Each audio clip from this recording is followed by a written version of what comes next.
nuevo encierro, que no sé si se puede hablar de que el sistema de salud podría estar pues en un nuevo estado frágil, dado que bueno, pues ya vimos el regreso al semáforo rojo en Chihuahua, se prevé que incluso podría estarlo igualmente o próximamente Durango, Nuevo León, en fin, algunas entidades. También, pues al mismo tiempo se ve la posibilidad incluso de que se han relajado mucho las medidas, precisamente para no hacerlo coercitivo, pero no se percibe quizás esta conciencia por parte tanto de los negocios como de las mismas personas. Entonces yo quisiera preguntarle, ahora que viene el Buen Fin y que bueno, pues hay mucha expectativa de que esto sirva para reactivar la economía, que las mismas familias aprovechen estas oportunidades, cómo crear conciencia en la gente, en los mismos dependientes, en los empresarios, digo, desde los pequeños hasta los grandes, de que se cuiden las medidas porque se prevé, pues sé que esto puede ser un contagiadero, ¿no? Y también considerando que las mismas empresas en muchas ocasiones pues han tenido que invertir para este regreso a la nueva normalidad. Se habla, por ejemplo, en las industrias de Monterrey o en Nuevo León, que en promedio estas grandes o medianas invierten hasta 5,000 pesos en el regreso a los trabajadores, que es pues dotarlos de exámenes médicos, las condiciones laborales, el gel, todo esto que se ha tenido que implementar, también representa un costo para ellas, incluso industrias como las mineras que llevan, decían, gastados 22 millones en este momento. Entonces es todo un círculo y una parte en la que pues no se quiere usar la coerción, la fuerza. Sin embargo, pues este regreso al encierro pues también pues da miedo a la economía y también para la salud. ¿Qué plan tendría el gobierno para pensar en esta conciencia, no? Bueno, seguimos llamando a que nos cuidemos, que se mantenga la sana distancia, que no haya aglomeraciones, que nos estemos protegiendo. Eso es lo más importante. El aseo personal, la sana distancia, que nosotros nos cuidemos, que actuemos con libertad y que al mismo tiempo seamos responsables, como ha sucedido en el país. Y no utilizar medidas coercitivas. El sistema de salud se ve frágil. Es que no se resuelve con eso. Eso, lo que expresa es un afán autoritario de la autoridad, ¿sí? del gobierno, con todo respeto a quienes optan por eso. Pero toque de queda, ¿sí? No es una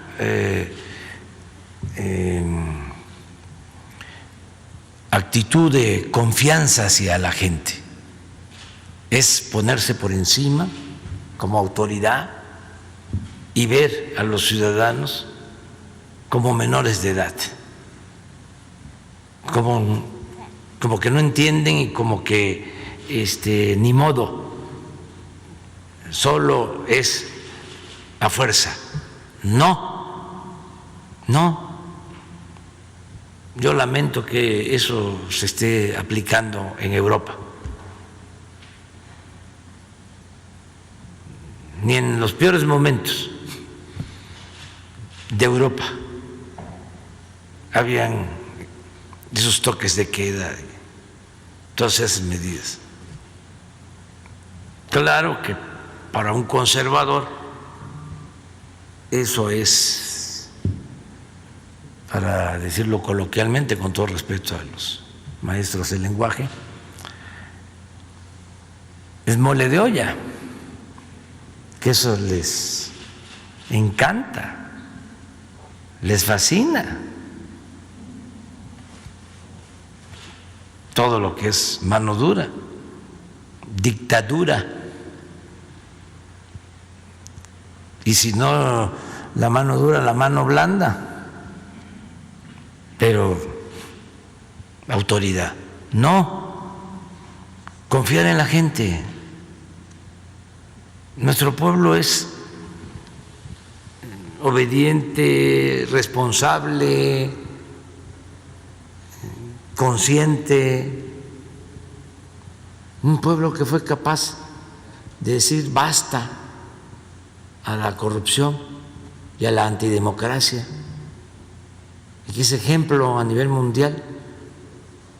Además, en la primera etapa de la pandemia llamamos a que todo el mundo se guardara y se cuidara en las casas y que nos cuidáramos y que los adultos mayores cuidaran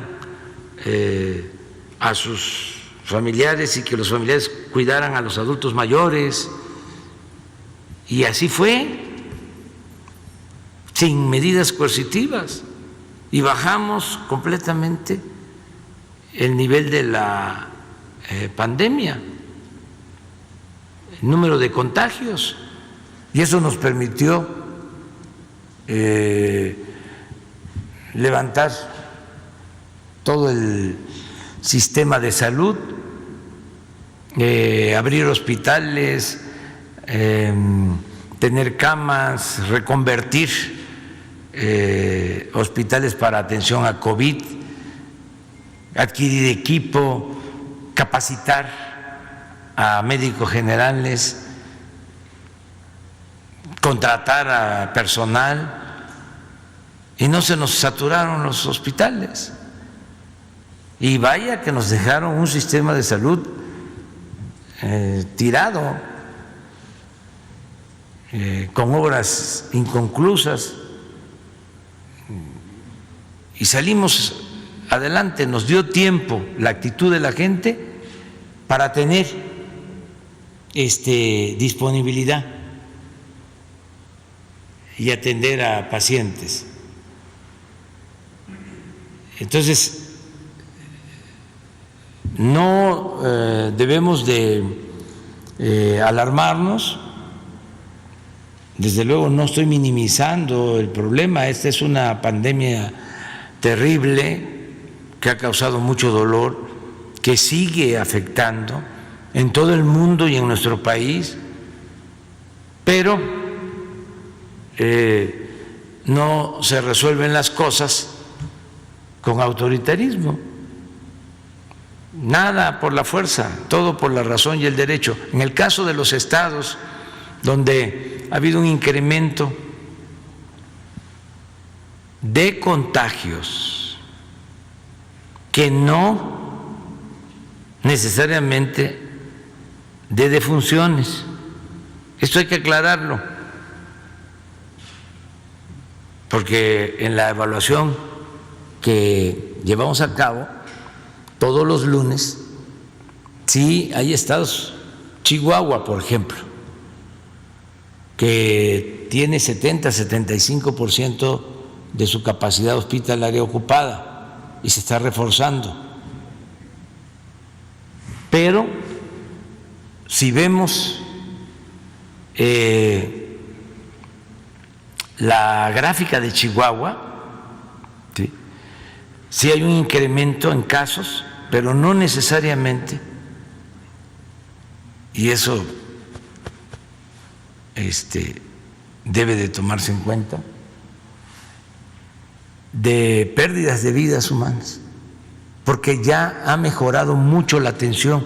Acuérdense que este virus era y sigue siendo totalmente desconocido, nuevo, no hay medicamentos, no hay vacuna. Entonces, nuestros médicos han ido perfeccionando la atención a los enfermos. La misma gente ha ido tomando conciencia. Había quienes antes decían: no voy a ir al hospital, es más, no quiero ir al hospital porque si voy al hospital ahí me puedo infectar. había esa creencia. Bueno, poco a poco todo eso ha ido cambiando y la misma gente ya está asistiendo, ¿sí?, al hospital con anticipación, porque eso también es muy importante, que cuando ya se tiene el padecimiento, de inmediato al hospital, no quedarse, porque si se llega tarde ya es más difícil. Bueno, pero todo esto lo ha ido asimilando la gente y han actuado de manera muy responsable. Esta es la ocupación, esto es lo de ayer. En general, esta es hospitalización general, 33%. O sea, 67 de disponibilidad. Y es Chihuahua, 75. Durango, estamos trabajando aquí, reforzando. Ayer se informó en la tarde de todo el plan para atender estos estados, pero me gustaría que se pongan las camas con ventilador. ¿No la tienen? Sí. Aquí ya es menor, 63. Y aquí tenemos solo el 26 de ocupación. Parece que aquí hay un error. Decía hoy el doctor Hugo en la mañana que es 27. Pero hay una lámina de lunes que no se iba a conocer aquí, sino en la reunión donde se hace estado por estado, donde en una sola gráfica vienen las dos cosas. Viene el crecimiento de los contagios y viene la curva de fallecimientos.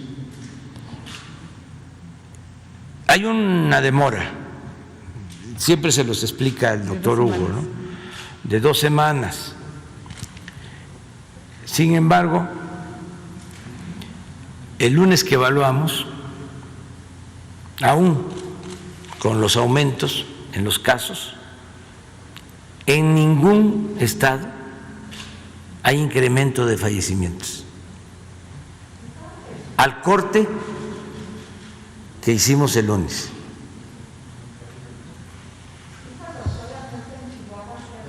Ahora la vemos, la lámina del lunes, porque tenemos una reunión en general.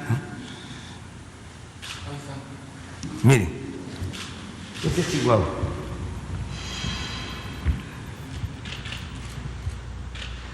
Aquí todavía no se puede decir que ya hay una tendencia a la baja, porque es una semana, pero el comportamiento es aquí. Pero miren esto, de funciones. A mí me interesa esto. Un médico, un especialista dice, bueno, si hay más contagio, sí, es muy probable que aumente el número de fallecimientos. A lo mejor va a llevar tiempo, pero van a perder la vida más personas. Pero miren esto, estamos en el caso más grave, vamos a decir.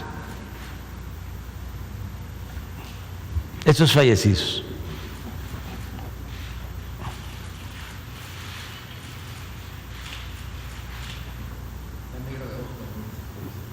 Sí, esta también, pero esta es más.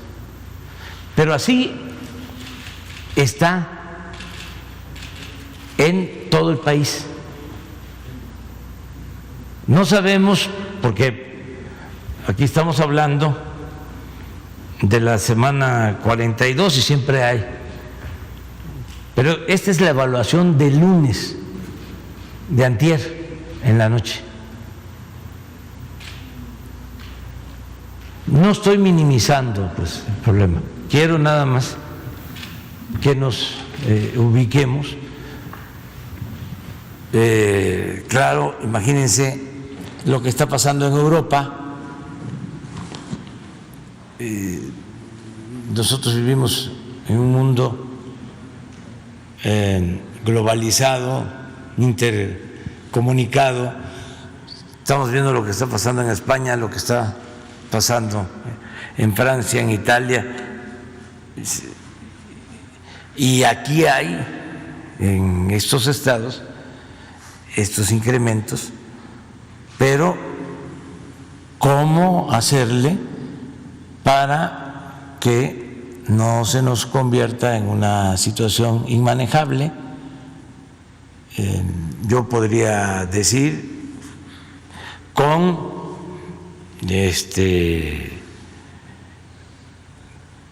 toda pues la responsabilidad que tenemos de que sí debemos estar pendientes, no confiarnos, seguir llamando a la gente a que nos ayuden. Pero si me preguntan a mí como presidente si estoy preocupado, sí estoy preocupado. Claro, estoy más ocupado. Y es que, presidente, se está dando también el dar positivo nuevamente. O sea, tenemos incluso hasta compañeros que han dado otra vez positivo precisamente a algo que creían haber ya superado. Entonces, esto, bueno, pues finalmente se genera. Eso no es muy común. O sea, pero eso sería bueno que se le preguntara al doctor hoy en la tarde. O sea, de que lo que estás planteando es de que al que le dio, ¿no? Le está repitiendo. ¿A eso es a lo que te refieres? Sí, es que dice que son 5 cepas o no sé cuántas cepas son, no, y que en ocasiones les está dando. Eso yo no lo he 18 constatado. Bueno, tenemos que al que le dio le esté repitiendo, eso no, pero que el doctor mejor nos los explique hoy en la tarde. Les decía que mi mayor preocupación fue al principio, en marzo, abril. Porque imagínense, acababa yo de terminar un recorrido por 80 hospitales y había constatado el abandono. No se me va a olvidar que hay 3 hospitales de el IMSS Bienestar en Yucatán, pero esto aplica en todo el país, y en ninguno de los 3 había pediatra. Y son hospitales de atención materno-infantil, básicamente, pues, y no había pediatra. Entonces, y no había rayos X en la mayoría, y no estaban completos los turnos. Había un especialista para, pues ni siquiera para las 24 horas, porque terminaba su turno y ya no había atención de esa especialidad. Entonces acababa yo de hacer ese recorrido, de ver todo el tiradero de hospitales, de obras inconclusas. Entonces nos viene esto, y hasta con anticipación. Yo creo que hasta se sorprendió el general secretario y el secretario de Marina, el almirante Ojeda, porque a los 2 les pedí apoyo. Dije, ya prepárense, porque ustedes van a trabajar en la reconversión. Vamos a terminar pronto hospitales. Recuerdo que le dije al general Sandoval, presénteme con urgencia para mañana el presupuesto que se requiere de apoyo a los médicos militares para que se hagan cargo de la reconversión de 30 hospitales para COVID, y me entregó de presupuesto 5,000 millones, y ese mismo día le pedí a Arturo Herrera, secretario de Hacienda, entréguele los 5,000 millones a la defensa, pero hoy, en 24 horas. Imagínense para la burocracia que hay. Pues no salió en 24 horas, pero salió al día siguiente. Y se entregaron los 5,000 millones, y a partir de ahí a instalar camas y a comprar ventiladores. Ese momento fue el más difícil. Me acuerdo que estaba yo en Tijuana, ahí está en mi Face, hice un llamado al pueblo de México para decir, es grave esta situación y ayúdennos, vamos a guardarnos, y hasta la fecha la gente está apoyando, ¿no? Entonces, ahí vamos a seguir ayudando en todo. Nada más una que igual puede quedarse para después, respecto